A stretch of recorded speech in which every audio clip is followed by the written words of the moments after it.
I hope you're happy with what you've taken from me, Dr. Harmon? I watched my mentor's face drain of color as I placed a thick folder on the conference podium. You taught me so much, including exactly how to document every conversation we ever had. 6 months earlier, I was standing in my tiny lab space at the Medical Research Center, examining slide cultures under a microscope. The fluorescent lights hummed above me, and the familiar scent of antiseptic filled the air. My coffee had gone cold hours ago, the third cup that day, sitting forgotten beside a stack of research notes I'd been compiling for nearly 2 years. My research on a novel treatment approach for treatment-resistant leukemia was showing promise. Very promising results, actually. The kind that made me stay until midnight most days, fueled by that mixture of scientific curiosity and genuine hope that we might help patients who had run out of options. I heard the lab door open and close, followed by the distinctive cadence of Dr. Harmon's footsteps. He had a way of walking that announced his presence before you saw him, confident, measured steps that said he belonged wherever he went. James, still at it? His voice carried that familiar warmth that had drawn me to him as a mentor when I first joined the research team. Dr. Victor Harmon was everything I aspired to be. Brilliant, respected, published in every major medical journal. He'd taken me under his wing, and for 3 years, I'd considered myself incredibly fortunate. Just reviewing the latest trial data, I said, not looking up immediately. The modified compound is showing an 83% response rate in the resistant cell lines. It's better than anything we've seen. When I finally turned, something felt off. Dr. Harmon was smiling, but it didn't reach his eyes. That smile had always been genuine before, crinkled eyes behind his glasses, laugh lines deepening. Now it seemed fixed, practiced.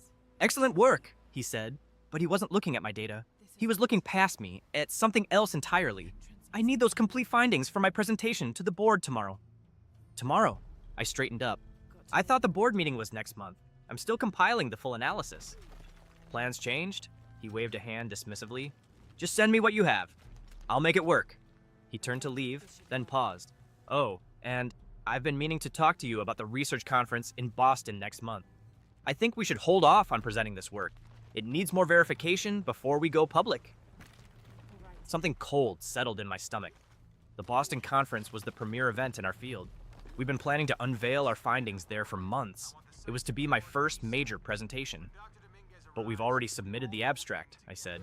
The preliminary data is solid. I've withdrawn our submission, he said casually. Trust me, James, it's for the best. The lab door closed behind him before I could respond. I stood there, my coffee now completely cold, staring at the space where he had been. Something wasn't right. I opened my laptop and checked my emails. There it was, a polite message from the conference organizers confirming the withdrawal of our abstract. But the request hadn't come from my email address. Dr. Harmon had withdrawn it himself, without even telling me. That night, I couldn't sleep. I kept replaying our conversation, trying to make sense of it.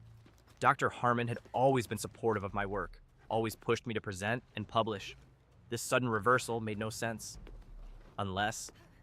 I got out of bed at 3 a.m. and drove back to the lab. The research center was nearly empty, just a security guard who nodded as I badged in.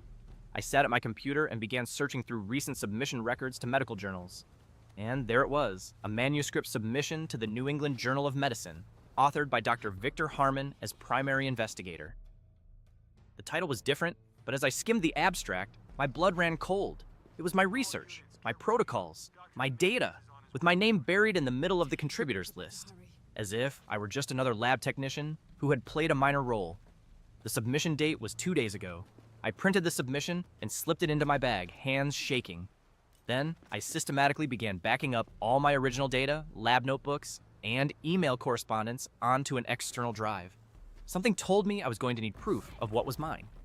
The next week passed in a fog of disbelief and growing anger. Dr. Harmon was suddenly busy, unavailable for our regular meetings. When I did catch him, he was vague about the research timeline and kept changing the subject. By the way, he mentioned casually as we passed in the hallway, I'm restructuring the team a bit. I think you'd be more valuable focusing on the secondary projects. Dr. Chen will be taking over the leukemia treatment protocol.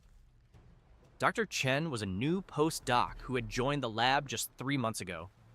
That's my project, I said, trying to keep my voice steady. I've been leading that research for 2 years. Dr. Harmon put a hand on my shoulder. His face arranged itself into what he probably thought was a paternal expression. James, this is how research works. No one owns a project. We all contribute to the greater good. Dr. Chen has some fresh perspectives that might be valuable. Is this because I asked about the conference submission? I asked directly. Something flickered across his face. Annoyance, maybe even anger, before the mask of mentorship slipped back into place. Don't be ridiculous. This is about what's best for the research, for the patients who are waiting for breakthroughs. He squeezed my shoulder a little too hard. Remember, James, you're still early in your career. These opportunities came to you because I chose you for my team. There are dozens of young researchers who would give anything to be in your position. The threat was subtle but unmistakable. Be grateful. Don't make waves. Know your place. I nodded and walked away, my mind racing. That night, I made a decision. I wasn't going to confront him directly, not yet. I needed to understand exactly what was happening and gather enough evidence that he couldn't simply dismiss me as a disgruntled subordinate. Over the next month, I watched as Dr. Harmon systematically pushed me to the periphery of my own research. In team meetings, he would interrupt when I tried to present updates. He assigned me to side projects that kept me busy, but away from the main lab. He even changed the access permissions on some of the data servers, requiring his approval for me to access my own experimental results. All the while, I documented everything, every email, every meeting, every change permission. I kept duplicate records of all my original research notes and data. I recorded conversations on my phone when legal in our state. I built my case methodically, the way I'd been trained to approach research problems. Dr. Harmon mistook my compliance for defeat. He grew bolder, more careless. In a department meeting, he presented his team's breakthrough findings, my findings, to a room full of colleagues.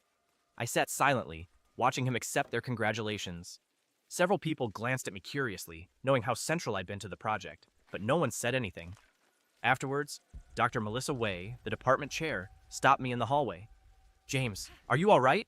You were unusually quiet in there." I hesitated. Dr. Wei had always been fair, but she and Dr. Harmon had been colleagues for 15 years. "I'm fine," I said. "Just focused on some new projects." She looked at me for a long moment. "You know, the work Dr. Harmon presented today has your fingerprints all over it. That methodological approach is distinctly yours." I met her eyes. "Yes, it is." She nodded slowly. "My office is always open if you need to talk." That brief exchange gave me the first glimmer of hope. Maybe I wasn't as alone as I thought. The next day, I found my access to the main lab revoked. My keycard simply didn't work. When I went to Dr. Harmon's office to ask why, his assistant said he was unavailable but had left a note for me. The note directed me to a small satellite lab in the basement, where you can focus without distractions. The basement lab was old, poorly equipped, and clearly a place where unwanted researchers were sent to be forgotten. There was a single outdated microscope, a centrifuge that made an alarming noise when turned on, and computers that belonged in a museum. I stood in that dingy space, fluorescent lights flickering above me, and felt something shift inside. This wasn't just about credit for research anymore. This was about my entire career, my future. Dr. Harmon wasn't just stealing my work. He was trying to erase me from the scientific community. That afternoon, I received an email that confirmed my worst fears. The subject line read, "Confirmation of presentation schedule, International Oncology Conference." Dr. Harmon was scheduled to present our research findings at the most prestigious conference in our field, 3 months from now. My name appeared nowhere in the abstract. He had completely written me out of my own discovery. I printed the email and added it to my growing file of evidence. Then I made 3 phone calls. The first was to Dr. Wei, asking for a confidential meeting the next day.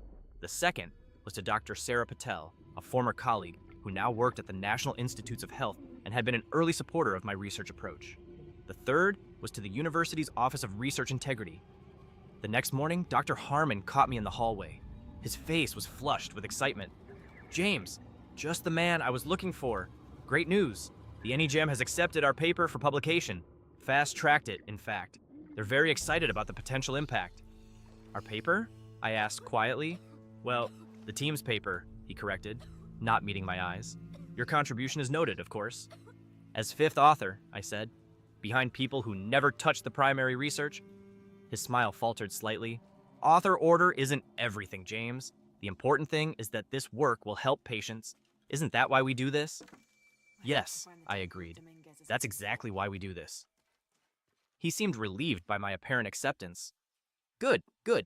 Oh, and I've been meaning to talk to you about your future here. I think after this project wraps up, it might be time for you to consider other opportunities. Not that you haven't done good work, but I'm not sure this lab is the right fit for your particular skills. And there it was, the final betrayal. After using my research to advance his own career, he was going to push me out entirely. I understand, I said calmly. I've actually been thinking about my future quite a lot lately. He clapped me on the shoulder. That's the spirit. Always looking forward, right? That's what I've always tried to teach you. As he walked away, I felt strangely calm. The decision had been made for me. There was no turning back now. My meeting with Dr. Wei was brief but productive. I presented her with a carefully curated selection of my evidence, enough to make the case clear without overwhelming her. She listened without interruption, her expression growing increasingly grave. This is a serious allegation, James, she said when I finished. But the evidence is troubling. Very troubling. I'll need to take this to the dean. I understand, I said. I just want a fair resolution. Have you spoken to Victor directly about this? She asked. Every time I try, he deflects or reminds me how lucky I am to be on his team. Yesterday, he made it clear he's planning to remove me from the lab entirely once the paper is published. She sighed heavily. Academic research can bring out the worst in people sometimes. The pressure to publish, to be first, to secure grants. It's no excuse, but I've seen it corrupt good scientists before. What happens now? I asked. An investigation, conducted discreetly at first. I'll need copies of everything you've shown me. In the meantime, continue your work as normal. Don't tip him off. As I left her office, I felt a mixture of relief and anxiety. The wheels were in motion now. The next few weeks were surreal. I went to the basement lab every day, pretending to work on meaningless side projects, while the real action happened behind the scenes. Dr. Harmon barely acknowledged me anymore, too busy preparing for his moment of glory at the upcoming conference.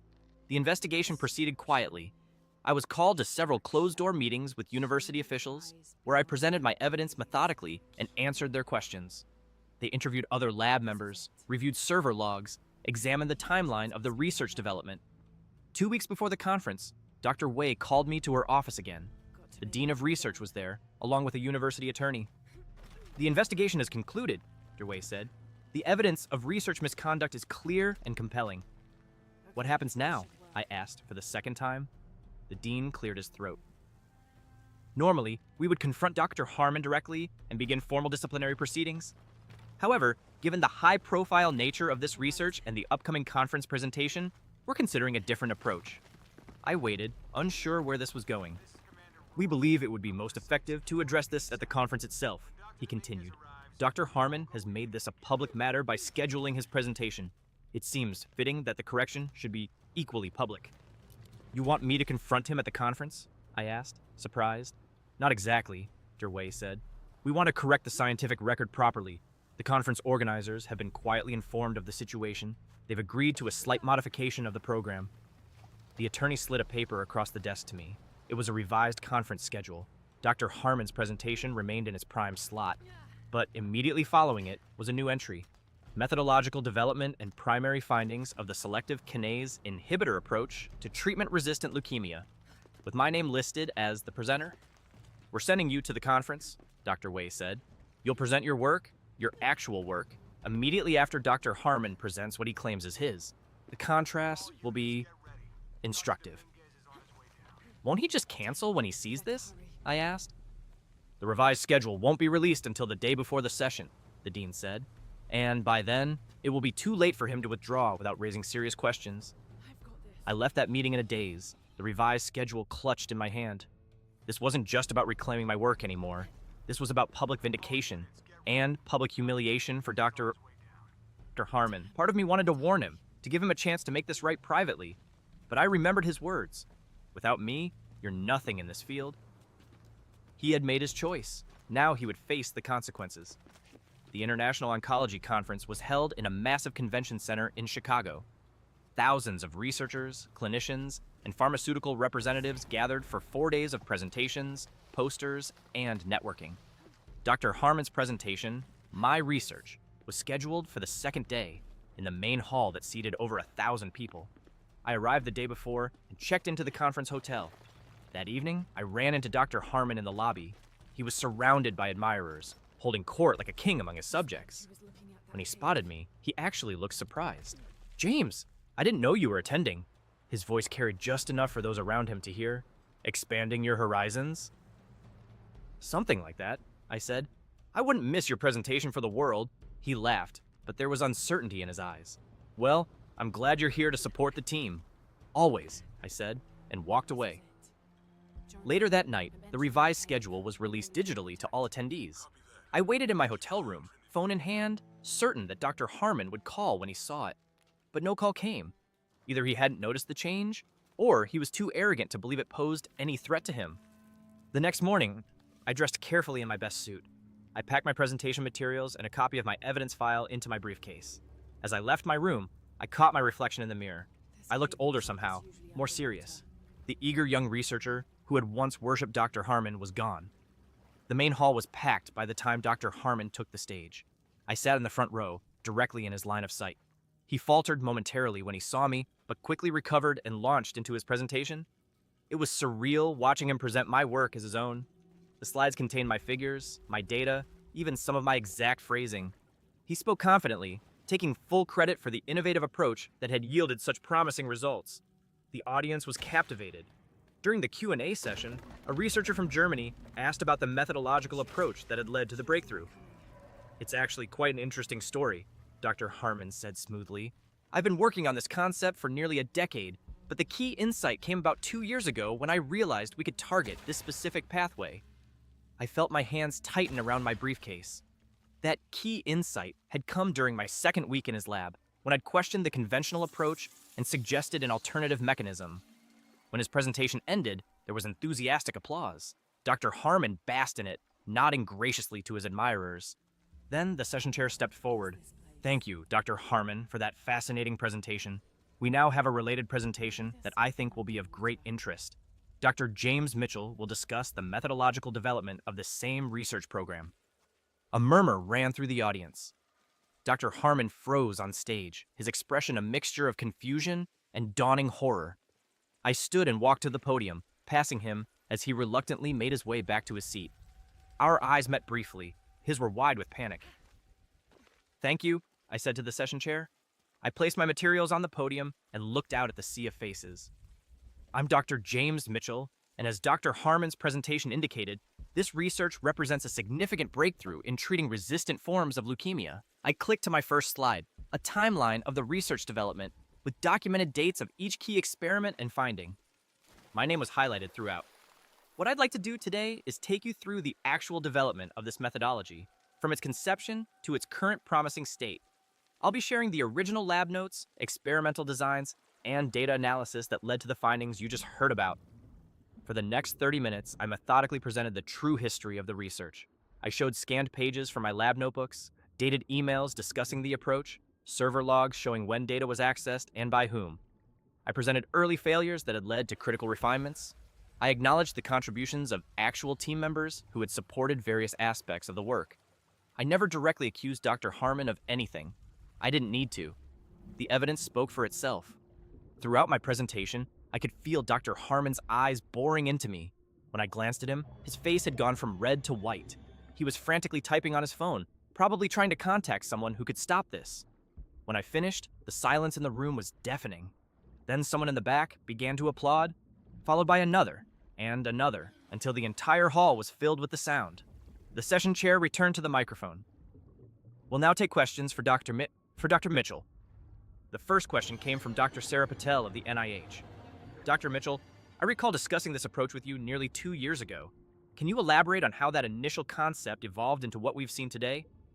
It was a softball question, clearly intended to further establish my ownership of the research. I answered it gratefully, describing our early conversations and how they had shaped my thinking. More questions followed, each one giving me an opportunity to further cement my role as the true architect of the research. Dr. Harmon sat motionless in his seat, watching his reputation crumble in real time. Finally, an older researcher stood up. "This is a question for Dr. Harmon, if I may.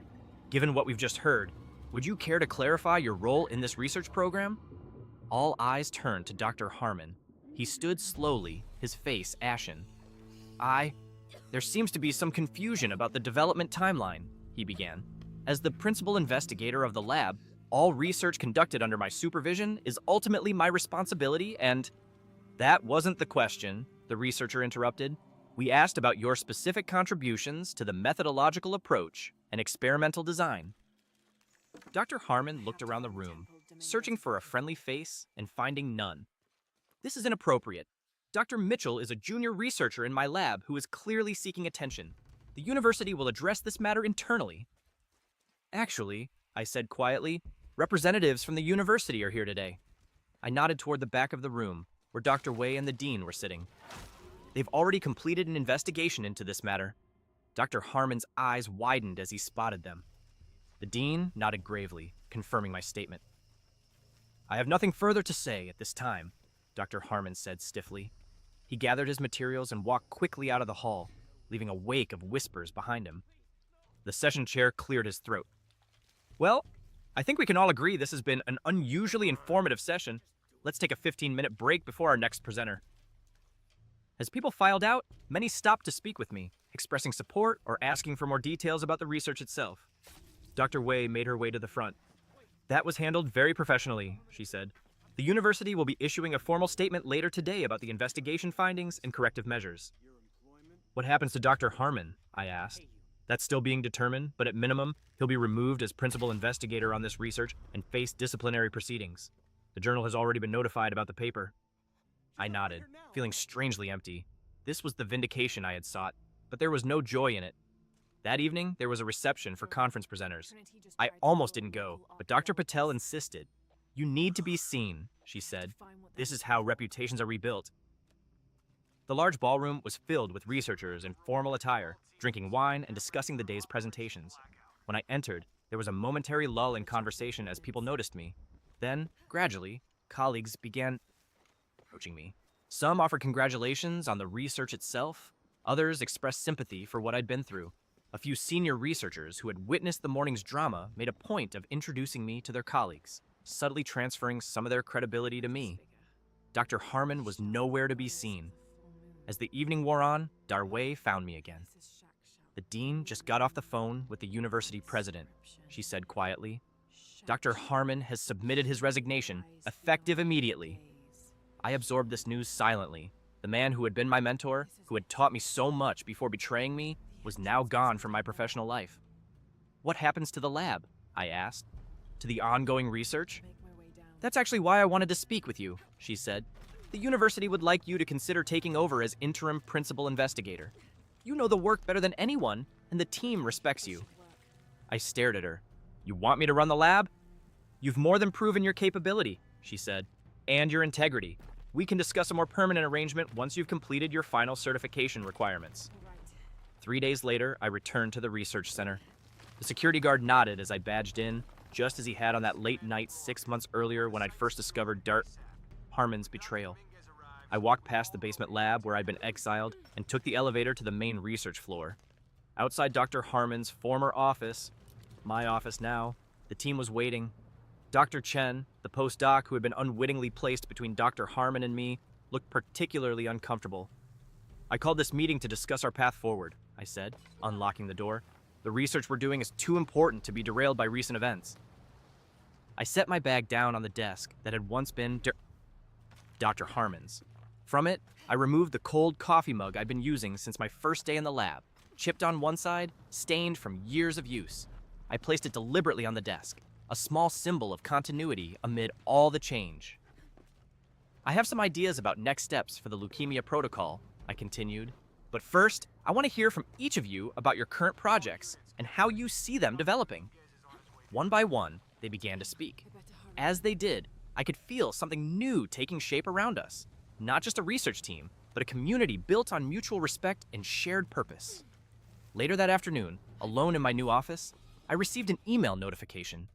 The New England Journal of Medicine had accepted our revised manuscript, with me as first author and proper attribution to all team members who had actually contributed.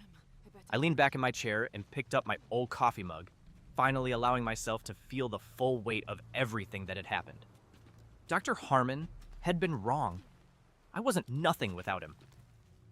I was exactly who I had always been, a scientist committed to the work, to the truth, and to the patients waiting for breakthroughs.